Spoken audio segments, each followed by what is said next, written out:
Hey, here in this video, we're going to discuss about Power BI architecture. So, how various components of Power BI interact uh, and what's its in each of their purpose in a high level. So, we'll go in detail of each of these components in detail in subsequent videos, but this is to just to discuss a high level architecture. So if you can see, there are three major areas. So one is like where a developer develops a Power BI report. That is in two places, one in desktop and another in service itself. So this is a web console.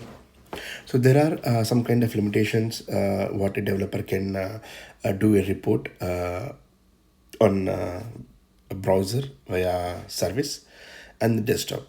In desktop, anything can be developed. It's a richer console, but coming to service, some features will be limited. But still, it gives an option to develop over the web. Once a developer develops via Power BI desktop, so that report definition, once it is done, has to be hosted somewhere so that people can start using it. The users can start accessing it. So once developer finish the Power BI report, so the extension of that file is called PBIX. It's basically an XML. It has to be hosted on some place. There are two places to host. One is Power BI report server or maybe on the cloud. The cloud one we call as a Power BI service, whereas in if it's on the on-premises machine, this is called as Power BI report server. So once the Power BI report is hosted in any one of this place, then it is available for anyone to access. The accessing channels here majorly are like either via mobile, like iPhone or Android, anything, or the browser.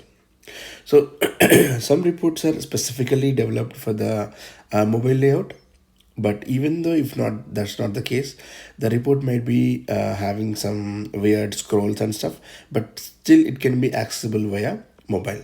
Any report of Power BI can be accessible via mobile, but if that is the requirement, generally we do a separate layout design for mobile basically. Otherwise it will not look for them. So basically there are two channels for accessing, which is mobile and web. So coming to the hosting space back again. So whenever it is on the Microsoft cloud, either the report can be hosted into my workspace. When it says my workspace, the person's workspace, this is not a shareable. It's its own inbox, so this will not be shared by anyone. So but still he can save it there and access it from there, those kind of stuff, but cannot be shared. And to share it with everyone, the report has to be hosted to shared workspace, and which is powered by either one of them. Either there is a premium workspaces, embedded, and free. Free has some kind of limitations like Power BI file size 1 GB, etc. All other few more restrictions. But in the production workloads, generally it is either a premium or embedded.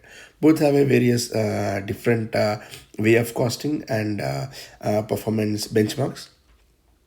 So if there are more than 5,000 kinds of users and huge load on Power BI, the organizations go with premium. Otherwise, we can go with the embedded. Or for very small companies, we can go with the free also. Okay, so that is coming to the hosting space. So once the report is in the hosted space, that's when the users can access the reports. So there is another layer to this, which is it's not just the report users access, right? Basically users are accessing the data via the report definition. The report definition will have like, okay, on this tab you have the sales bar and the pie chart with this filtration, etc., etc. That definition, but that's not actual data. The actual data still resides on the data sources of the organizations, which either can be on-premise or maybe cloud again. If the data is on-premise, a Power BI gateway has to be installed so that the cloud Power BI service can communicate to the database. If the database is only online, then this is not required. The cloud Power BI service can seamlessly communicate to the cloud databases. That is one of the other addition if the database is in the on-prem. So once that establishment is done, so this is for both of them. Either if the developer is doing a Power BI development, he still needs the access, he still needs the connection details, and the connection, as well as the user accessing the production report as well. That's the reason if you see a Power BI desktop still needs connection to database. Okay. So here you don't need a Power BI gateway.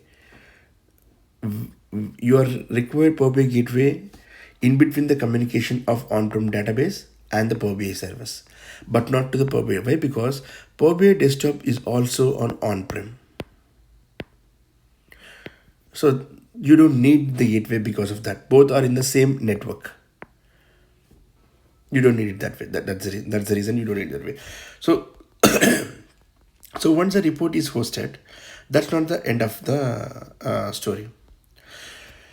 So basically, the users are not accessing just the reports, right? The users are accessing the data via the report definition. So, but this data might be outdated every day, right? So that's the reason we schedule the report refresh. The database will be updated every day. That's a general scenario in any organization. In the same way, Power BI report to be refreshed every day so that the users get the latest data via the report. So this is a continuous process of this refresh, but it just the data is being refreshed, but not the report definition. Report definition will stay as is until the new requirements for the report comes. That's a development process.